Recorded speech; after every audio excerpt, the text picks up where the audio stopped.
Steel City. Is everybody ready to go? It's proclaimed the greatest radio show.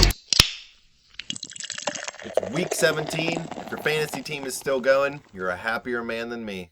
We got some views on waiver claims, so somebody's listening. It ain't me. No, it definitely is not you. What do we got? Situational starters, sleepers, and the deepest of deep sleepers. Yeah, let's start with situational starters. Who are you going with this week, Jim Sella? This is slightly a choice of I think he's going to do good, and slightly a choice of I hope he blows up against Atlanta because I hate Atlanta. If I bet on them, they lose. If I bet against them, they win. I would like to burn their franchise. They always screw you, so you're taking ground. Someone against them. That makes sense. Because I want them to do good. One of these days, I'm going to win, man. I'm telling you. But Ben Watson's been putting up good points for New Orleans. Not quite so much last week, though. But yes, before that. Last week he might not have had great ones. But Drew Brees, he proved that he can play with a foot injury, so apparently Peyton Manning just really is garbage. And like I said, I really just want Atlanta, I want them to rub it in their face. I want them to go for 3 touchdowns. It's more of a want, maybe, than I think of. Yeah, Atlanta actually does a very good job at stopping wide receivers. They let up the second fewest fantasy points to wide receivers this season, but they let up the 5th most fantasy points to tight ends. Now, there it is. Like I said, last week he didn't do too much, just 1 reception, but before that he had 3 straight double-digit fantasy performances. In that 3-game span, he had 31 targets and 2 touchdowns, and actually in the previous 4 games from last week, he had 40 targets, and you look versus Atlanta in week 6, 10 receptions on 12 targets, 127 yards and a touchdown. Boom. Screw you, Atlanta. Yeah, so Ben Watson, I think he'd have a good game here coming this week. Not Julius Thomas. He will screw you. Ben Watson. What do you have for you? 3 points. 3 points. That does hurt, man. Especially since Bortles blew up in that second half. Garbage. I'm going to stay with the same guy I've been staying with, man. Kamar Aiken. Nobody has really picked this guy up this season. It's because Baltimore's had like 22 different quarterbacks. I get it, but Kamar Aiken's been doing it with all of them. He does have a tough matchup this week going into Cincinnati. They let up the 12th fewest fantasy points to wide receivers this season. But look, double-digit fantasy points in 11 of his last 12 games and each of his last 8 games. At least 5 receptions in each of those 8 games. He has at least 7 targets in 7 straight games and 21 targets in his last 2 road games. He has 10 or more targets in 4 of his last 7 games as well. This dude's been doing it every week. It was Ryan Mallett last week, and he still got it done, man. Johnny Manziel throw for mad yards against Pittsburgh's defense. I get it. So whatever player you got going against Pittsburgh's defense, if it's a wide receiver or a tight end, you play him. I get it. And Cincinnati's not that same type of defense. You don't want to play everyone against them. But Kamar Aiken, he's done it versus the good teams and the bad teams. Well, guess what he's not going to do next year? Because guess who's coming back? Steve Smith. I'm going to murder people on the field, Smith. Please that dude's believe. A real gangster. Another receiver you could go with is Michael Crabtree. Michael, I got crabs. He's actually been better than Amari Cooper recently. Cooper's fell off late in the season here. Rookie wall. Yeah, I mean, it happens. He'll come back strong next year. Don't get me wrong. I still think Cooper has the higher upside. But Crabtree's been the guy getting it done recently. He has double-digit fantasy points in 8 of his last 10 games. He has at least 5 targets in every game played this season. And he has 7 touchdowns in his last 10 games played. And versus KC in Week 13, he had 11 targets, 5 receptions for 45 yards and a touchdown. KC's not very good against the pass.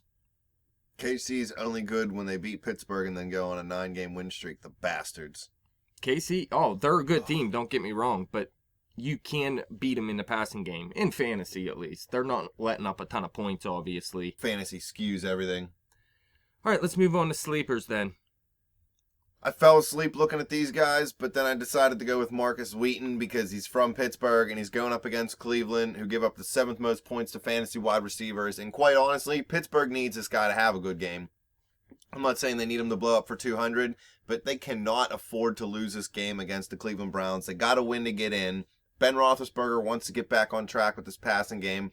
6 straight games of 30-plus points, and then they go and only get 17 against Baltimore, whose pass defense is absolute horrific. And I know the Browns give up the most rushing yards in the league, so the Steelers are probably going to run the ball a little bit. But we know Todd Haley likes to throw it. It won't last long. 8 carries for D'Angelo in the first quarter last week, and then only 9 more the rest of the way for the whole game. So Big Ben's going to throw the ball. He's going to throw the ball a whole lot. I swear I heard somebody say the other day that he's the only quarterback in NFL history with 2 games with 40 completions. I don't know, maybe. That I don't know if sounds that's weird, official though. or not.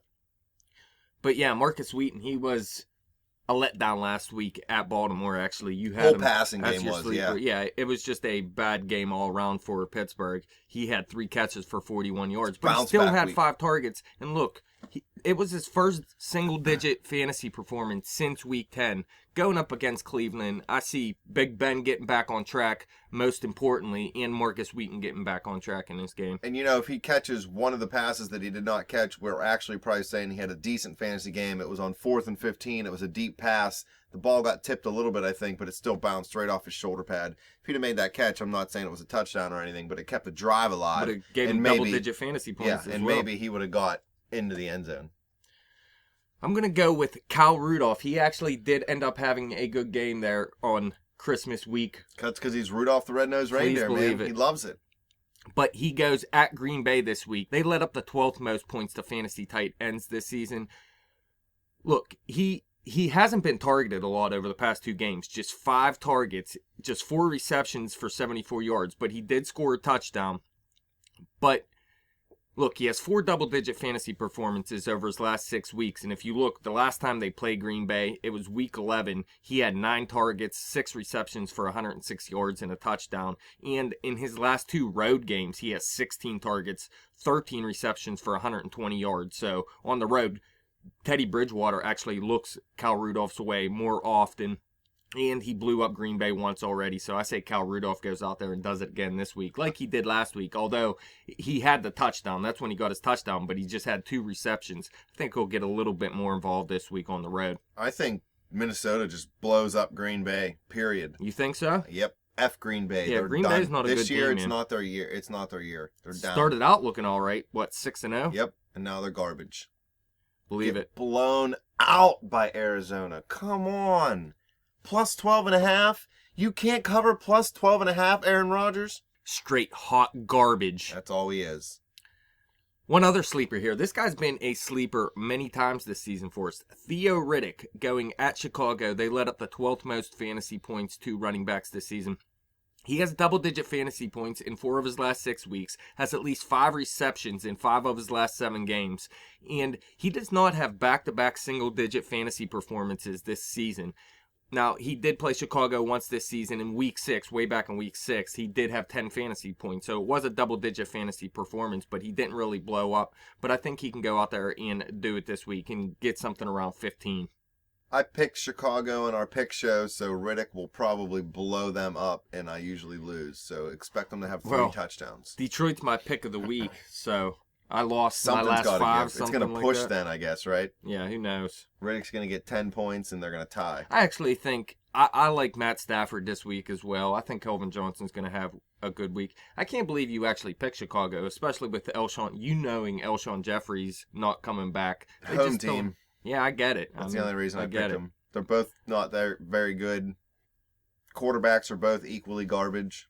Oh, I think Matt Stafford's still better than Jay Cutler. Yeah, we'll see Sunday. If you look at one game, I mean, Ryan Mallett is better than Ben Roethlisberger. This week he is, until Ben proves different. All right, deep sleepers. I fell asleep doing this one too.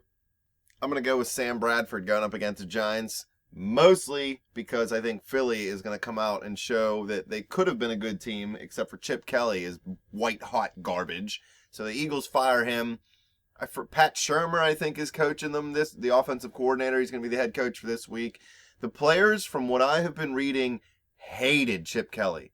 Absolutely hated him. I mean, they didn't like anything about the way he ran the team. And I know you don't have to love your coach to be a good football team. You know what I mean? I'm not saying they had to, want to send him Christmas cards or whatever. But usually when you hate your coach, you at least still respect him because he's winning. What he's doing is helping the team get to where they need to. Nothing was working. Kelly was accused of being a racist. I mean, This guy is just awful. And then look what happens when teams fire their coaches historically. They usually win that first game or two. Remember when Miami fired Joe Philbin? They came out and blew teams out for the first 2 or 3 weeks right after, and then they were garbage again because the team's actually garbage. They lost some pieces, too, on defense, which really hurt. Teams usually come out and play really, really good that week after, especially in the case where they hated Chip Kelly. So I expect Philadelphia to blow up this week, and the Giants aren't anybody to be scared of. Their defense is garbage. Yeah, and if you look, they've been passing a ton, mostly because their run game hasn't worked out like they wanted this season. Their offensive line isn't very good. Watch Murray and Matthews both get 100 yards this week. Well, hilarious. I mean, it's possible going up against the New York Giants, obviously, but they've been passing a ton. Look, Sam Bradford has at least 38 pass attempts in each of his last 3 games, and over the last 2 games, 97 pass attempts, man. And he has at least 361 yards passing in each of those 2 games as well, with 3 touchdowns in that span. So they've been passing a ton, and a lot of it going to Zach Ertz, a guy we mentioned in our waiver claim segment. And if he's out there as well, you could go pick him up, or if you have him on your bench, I think this is a good week to play him as well. Another good reason to play Bradford is this is a contract game for him. He's a free agent after the season. He did not sign a long-term deal with Philadelphia. So he's playing for his livelihood. I mean, he'll get signed, but let's see by how much. We've seen quarterbacks parlay big games at the end of seasons into big contracts for the next season. If Bradford comes out and plays really well again, he's going to get probably mid-range big money. You know, he's not going to get the $100 million contract, but he might get a $70 million contract from somebody. I wouldn't give him anything. I wouldn't either. All right, my guy is going to be Pierre Thomas from Washington. PT. They are going into Dallas this week. Dallas is a good defense, but not very good against fantasy running backs this season. They let up the 5th most fantasy points. Last week he had 4 carries for 22 yards, but he also added 7 receptions on 8 targets with 67 yards, and that was against Philly last week. Philly, not a very good defense. He had 15 fantasy points in that game. He's actually the running back they are going to use on passing downs now, and like I said in our waiver claim segment, Washington has actually been passing a ton recently because their run game with Alfred Morris, Alfred Morris was supposed to be a beast this season, and he hasn't really worked out. That rookie they drafted, Matt Jones, had a good game here or there, but he hasn't really worked out. Pierre Thomas is now playing ahead of Chris Thompson in the passing game. With them passing more, I see Pierre Thomas having a solid game this week. I hate Kirk Cousins. Kirk Cousins been killing it, though, man. He's another guy that's going to get probably $50 million in the offseason. I think I'd take him over Sam Bradford. I wouldn't give either one of them that much money, but if I had to, I would probably pick Cousins and give him a 1-year deal for league minimum. League minimum. How about a receiver here? A deep sleeper, Nate Washington versus Jacksonville. They let up the 15th fewest fantasy points to wide receivers this season. That's kind of surprising. But last week, he did have 42 yards and a touchdown on 3 receptions at Tennessee. Not a huge game, but Cecil Shorts didn't. Hard to say that guy's name. But Cecil Shorts didn't play in that game, and he may not play this week as well. And if you look, Nate Washington actually has 4 touchdowns in the 3 games that Shorts missed this season. So when Cecil Shorts misses time, Nate Washington does it big. Now, Brian Hoyer's coming back this week as well. You just heard that, correct? Yeah, so as long as he, doesn't show any weird signs. That's a sleeper right there as well. If you need a quarterback, Brian Hoyer, go grab him. Love that guy. I think Nate Washington, if Shorts doesn't go, will have a good game. We'll see about that. We're going to bet a quarter on it. All right, a quarter, huh? Yep, a shiny quarter. You can buy yourself another quarter. So you're saying Nate Washington does nothing? No, I'm just messing with you. Oh, okay. Nate Washington will probably blow up. I lose everything I bet on. Just listen to the pick show. All you got to do is figure that out. 0-5 last week. Garbage! Yeah, you're horrible. I don't have any fantasy questions for you this week because I lost in fantasy because Julius Thomas blows and waiver claims screwed me. Yeah. It's my story and I'm sticking to it. What running back wouldn't you have played if you had Danny Woodhead? Real quick. Blaupau. So you still wouldn't have won, correct? I would have got 5 more points. 5 more points. Yeah. So I still needed to play Delaney Walker. I might have played him in place of Charkandrick West. I don't know. West seemed like I would have sure told you. thing. I told you beforehand that I didn't like West this week. Fantasy's garbage. Next year we're gonna have an Intercontinental title and I'll win. Anybody else for the fans? Not that I can think of, man. You're the fantasy guru. This is it. The last fantasy segment of the year. It's also If our you're 400th still- episode. 400th episode, correct. Yeah, we're not allowed to celebrate things here on the spread because Dash is a bah humbug. No, I'm just saying. Scrooge. Episode 100 is good. Episode 250, episode 500, 1,000, 5,000, then 10,000. So I guess you can only celebrate it when you just blow up. You can celebrate subscribers too, man, when we hit. We're celebrating quietly, that's all. We need 300 subscribers by the end of the day. Yeah, get it Can done. we do it? We'll throw a party then. We're at 227. Get it done, fans. Tell all your friends. Share us. Share our link all over the Twitter and all over the Facebook. Come to our Facebook at facebook.com/betthespread. Hit us up on Twitter at bet_the_spread. Hit me up on Twitter at betjimthewin. Keep coming back to YouTube. It's all about that thumbs up and that subscribe button. Gotta love it.